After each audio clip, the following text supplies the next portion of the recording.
It's time for Business Minds Coffee Chat, an inspiring show about the journey to personal and professional growth. And now, your host, Jay Shear. Hey everyone, you're listening to Business Minds Coffee Chat, and I am your host, Jay Shear, and I am super excited today. I've got a fantastic guest with me right here in the studio. My guest today was born and raised in the Orlando area and is a 2013 graduate of Florida State University. He began his career in finance and accounting with the state of Florida and later returned to Orlando to work as an auditor for the federal government.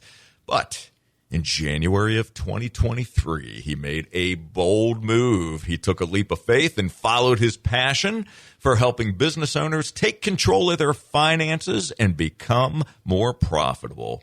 Well, that leap led to the launch of his own virtual bookkeeping firm. And when he's not helping clients get clarity and confidence with their numbers, you'll likely find him fishing, enjoying live music, sometimes participating in World War II reenactments, and exploring the community with his wife, Serena, and their daughter, Olivia.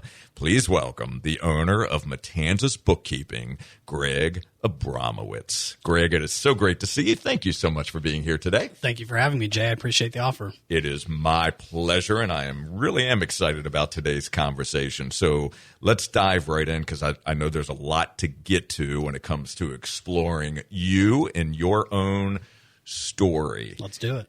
All right. So I figured we'd start with an easy question, okay, and then we'll see where this unfolds. So first, who has been the biggest role model in your life? And if you would, share with us the impact that that person has had on you. It's tough. I've had a lot of good role models in my life. I would say, funny enough, it was one of my previous bosses. So when I worked at Firehouse Subs right out of college, I had a boss who really was kind of a father figure. I was away from home. Okay. I have a good relationship with my dad, but he was just a super down-to-earth guy. Really taught me about entrepreneurship, taught me about just being a good person.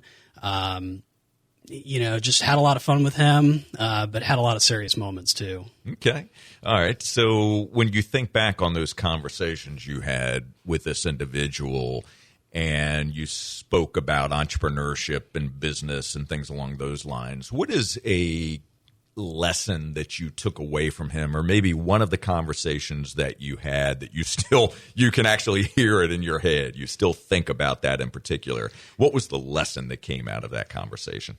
Treating people, and in particular your employees, the right way. When you treat your employees the right way, they're going to be good for the business, but they're going to be good for you too. And they are your ambassadors. I mean, when you're not there, they represent you, they represent your business, and happy employees stick around, and happy employees do well for the business, and really can make a big difference in your business, treating people the right way. Absolutely. That is so true. So were you a happy employee? I was a very happy employee. Excellent. Very good.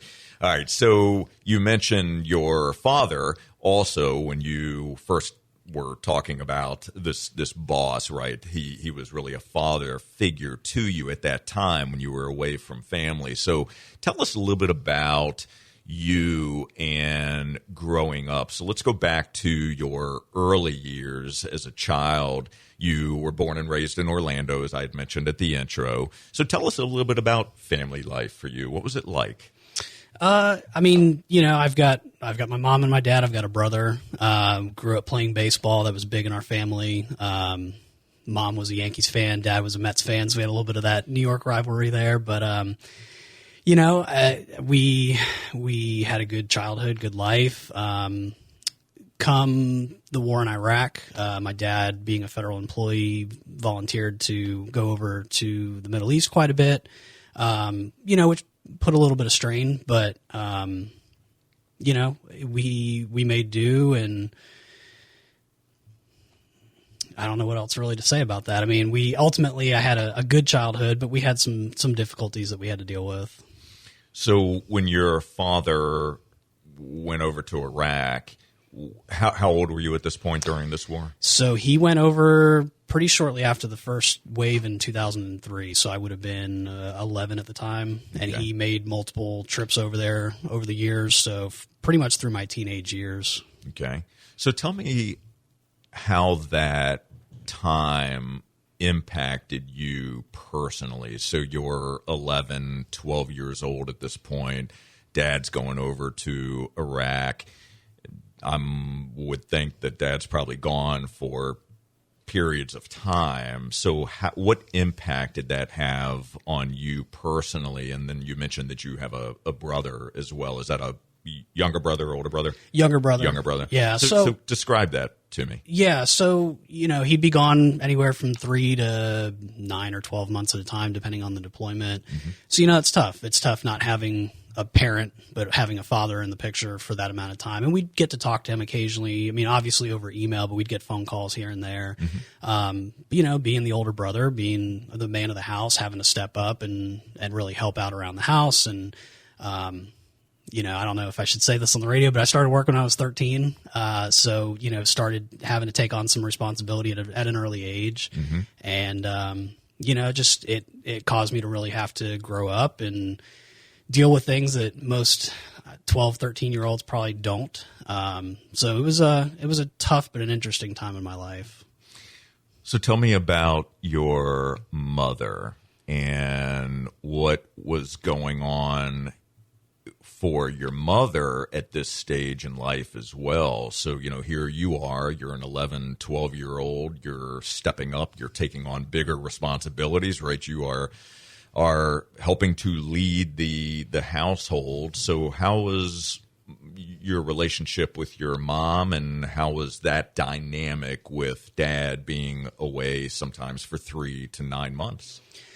It's tough. It puts a lot of strain on the family. Mm-hmm. My mom and I, we've had a tough relationship at times, and obviously she's dealing with having a spouse out of the house. Ultimately they did separate and divorce.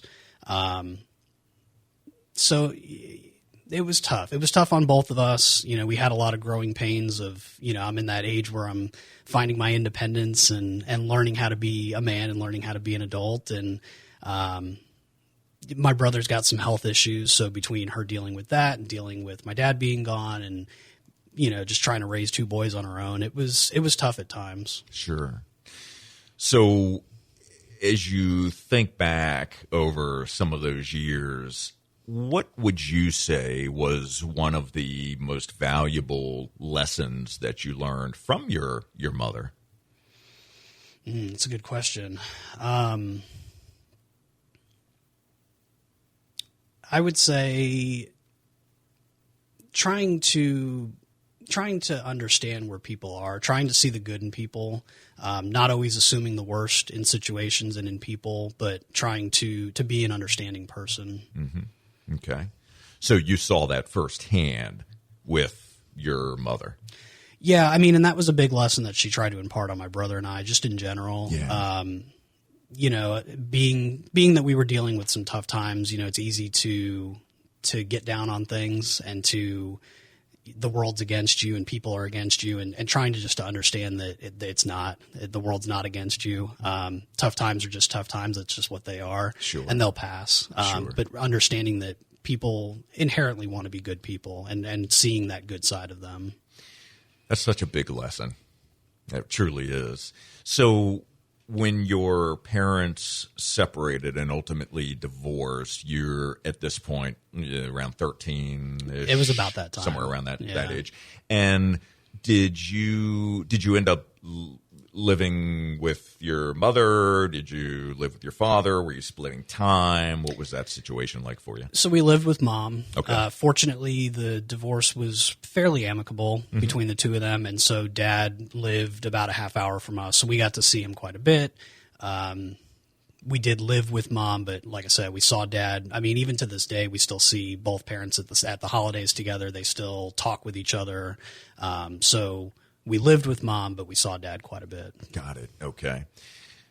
What has been for you one of the hardest things that you personally have had to overcome?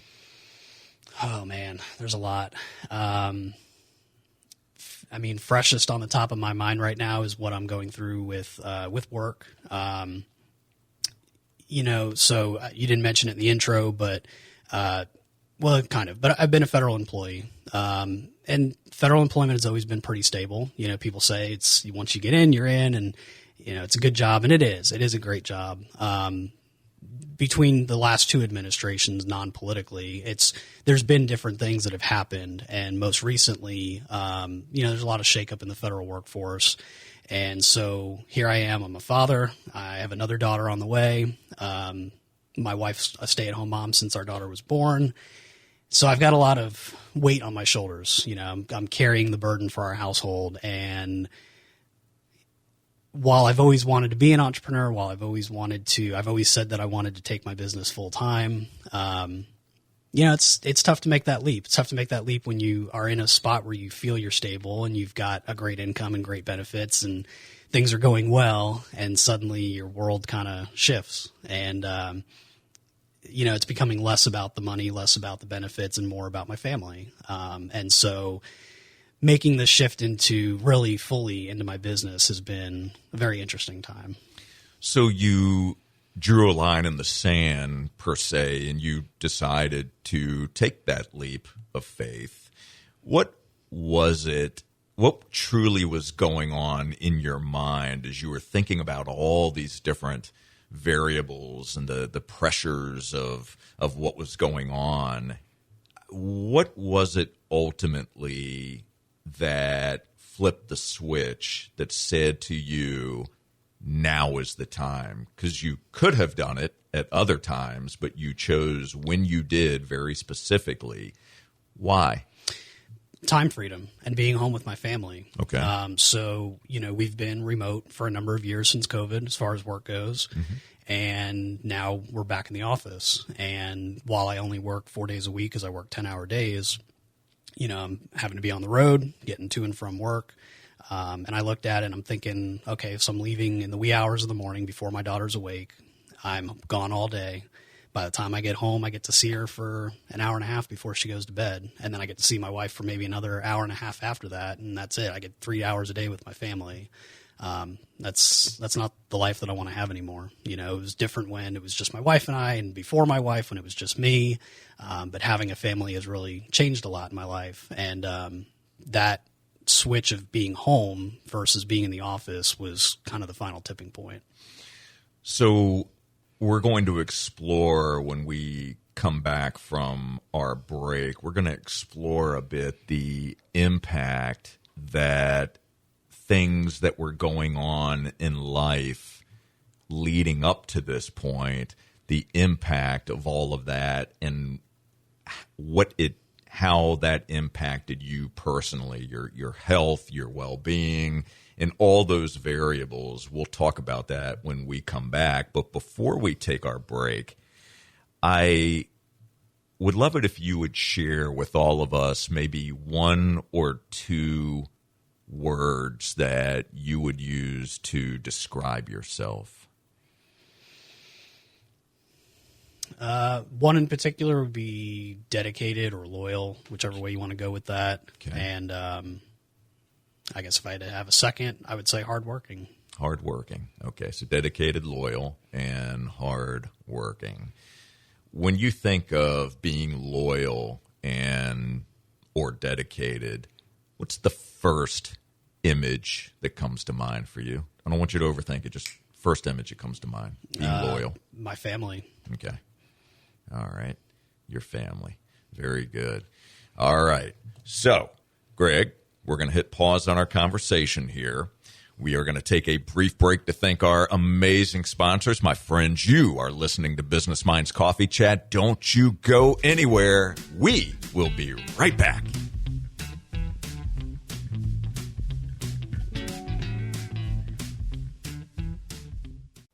Thank you so much for recommending us to your family and friends. When you need a 30, 60, or 90-minute massage, it's real easy to book your appointment online. MassageByNatalie.org. MassageByNatalie.org.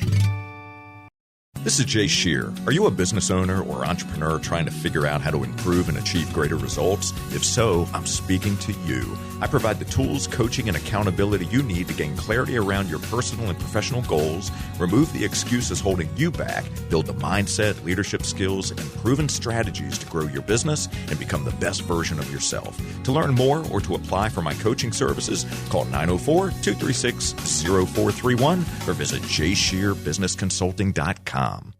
There's no business like show business like no business I know. Visit the Fitzgerald Performing Arts Center at Flagler Auditorium. We're about to release our new season of professional touring shows. Visit our website at flaglerentertainment.com. Sign up for our newsletter. You can be the first to know about our shows and special offers. And remember, every time you buy a ticket to a show, you support the performing arts in Flagler schools and you support our local economy. Hey, it's Jay with Thomas Media Solutions. Join us every Monday night from 6 to 8 at Tortugas in Flagler Beach for the best live entertainment around. We do several rounds of general knowledge trivia. That means it's trivia for everyone. It just doesn't get any better than this. If you're looking for the best food, the best drinks, the best people, and the best entertainment around, Tortugas is the place to be. Make sure to get there early to get a seat. See you there. All right, we're back. And again, you're listening to Business Minds Coffee Chat, and I am in the studio today with my very special guest, Greg Abramowitz, and we are having a fantastic conversation. We're going to keep that conversation going right now. So, Greg, before we took the break, we were talking about some of your early years. We were talking about family. We were talking about someone in your life that has really been instrumental for you and why, and you shared that. And we also talked about very briefly when you made the decision to take a leap of faith to start your own business. It was a bold move, clearly.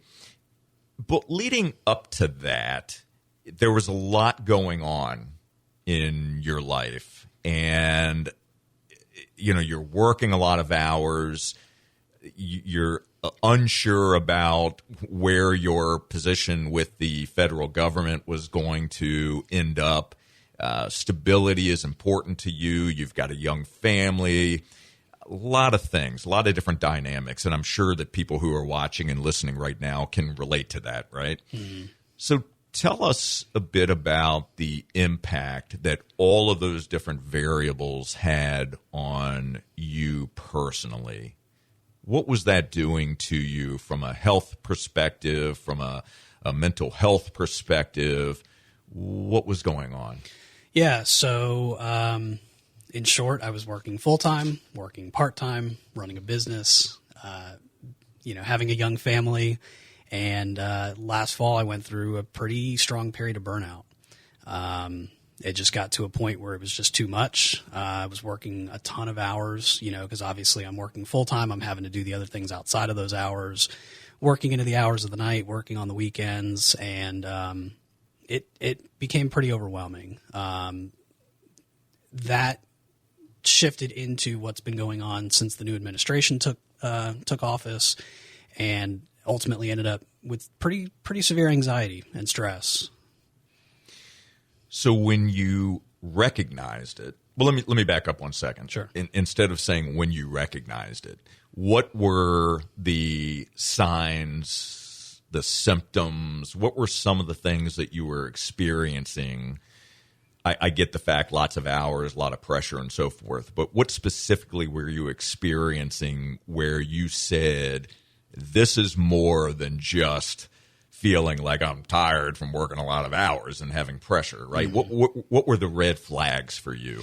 So for the burnout, because that was what I experienced initially, okay. A lot of irritability, a lot of going back to that, seeing the negative in situations and in people, just tiredness too. But, also ultimately it came to a point where I just kind of got to the point where I didn't want to do anything. I didn't want to work. I didn't want to run my business. Just hard to be motivated throughout the day. That was one of the first signs of the burnout. And then from there, it just got to a point where it was like, something's got to change. I'm not happy. I'm not functioning the way that I need to as a dad, as a business owner, as an employee, as a person. So that was the burnout side of it. Okay, so then let's pull the timeline forward just a bit here. So you're experiencing this burnout that then leads to bouts of depression. You were dealing with anxiety as well. Mm-hmm. So what were you doing for yourself as you were navigating these challenging waters? So what tools were you using? What did you do to work through that? And tell me how your wife plays a role in your process of navigating these waters. Yeah, so between the burnout and the real heavy part of the anxiety, gave up the part-time job. That was the first thing I needed to do, was just get rid of some hours, get rid of some of the stress. Fortunately, it also timed out with the holidays. In my industry, things start to slow down as we get ready to go into tax season, which picks up quite a bit. So really just kind of taking a step back, taking off some of the responsibility. Getting into January when the anxiety really started, it got to a point where I wasn't sleeping. I wasn't really eating or taking care of myself. So I sought professional help. I sought a counselor, a therapist, started doing that, using the techniques that they gave me. One thing in particular that I found was really helpful was EMDR, which is rapid eye movement therapy that they utilize. And that's been really instrumental, is getting that help and not trying to do it myself. And as far as my wife, she's my rock. She, through all the trials and tribulations, she's always the one saying, we'll find a way to make it work. Everything's going to be okay. You've got this. You've got the skills. You've got the knowledge. People love working with you as far as my clients go, and just really being that point of positivity and point of strength in all the turmoil. Beautiful. So speaking of therapy, and I am a huge proponent of therapy. I know many of you have heard me say that before, but it is important to know that there's always help out there, qualified help. And if you or anyone that you know is having a difficult time and dealing with anxiety, depression, any of those things, you do not have to go it alone. And Greg, for you, so you sought therapy. Therapy obviously was very beneficial for you. There was a particular type of therapy that you were able to work with. There's lots of different protocols that are available, and not every particular therapy works for every person, mm-hmm. right? But there's lots of different types of therapy that are available. So do you still see a therapist today? I do. Yep. Okay, very good. And was that life-changing for you? It was, and it was especially because when everything was going on with my parents and that time when my dad was gone a lot, my parents had me go see a therapist, and I at the time didn't feel like I needed it, and I ultimately didn't have a good experience, and I swore that I would never go see a therapist again. Never understood why I went in the first place, and there's probably been other times in my life where I could have used a therapist and chose not to. The stress that I was dealing with at the beginning of this year was to such a magnitude that I finally caved and said, I'll give it a shot. And I'm so glad that I did. It's been hugely instrumental in my life and in my business and in my family. So I do still see a therapist. And like I said, I'm glad that I made that decision, because it's been huge for me. Yeah, good for you. So, of course, you mentioned your wife, Serena, and you said that she is your rock. Mm-hmm. How did you and Serena meet? So we met because of work. I had an opportunity to come up to St. Augustine from Orlando to get some training on inspecting aircraft, and a mutual friend of ours who she was working with at the time, she knew that I was single, she knew that my wife was single, and so she just had the three of us get together for dinner, and my wife and I hit it off instantly. We knew within 2 weeks of our relationship starting that we would get married. Wow. Yeah. That's pretty amazing. Had both of you had other relationships before? Yes. Okay. Yeah. All right, that is so amazing. So you knew very quickly that this was a lifer for you. Yes. That's fantastic. Now, that night, the night of that dinner, when the two of you met for the first time, you had that feeling then? Or it took another, maybe few meetings and conversations. Yeah, and so I mean, forth. I knew obviously that I was interested, and her the same. And then we started to talk. And while I was up here, we saw each other a couple more times. Started dating long distance, Orlando to Palm Coast. But within a few conversations, we knew. Like I said, within 2 weeks, we knew. Yeah, that's fantastic. I love that. So, if you had a magic wand and could change one thing about the city of Palm Coast, could be anything, what is one thing that you would change? Less complaining. I mean, I'm glad that people are adamant about their positions. I'm glad that people have strong positions and they feel a certain way. But there is a lot of complaining in this community, and I don't think that it's as bad here as people make it out to be. Wow, that's a good one. Okay, well, hopefully you'll find that magic wand, because I'd love to see that happen. Very good. So the quality of our questions often determines the quality of our lives. I know you know that because you ask good questions of your clients, good financial questions. So what is one or two deep questions that you are asking yourself about? Could be about life, could be about business, could be about our community, anything. But one or two big questions, those ones that you really ruminate and contemplate on.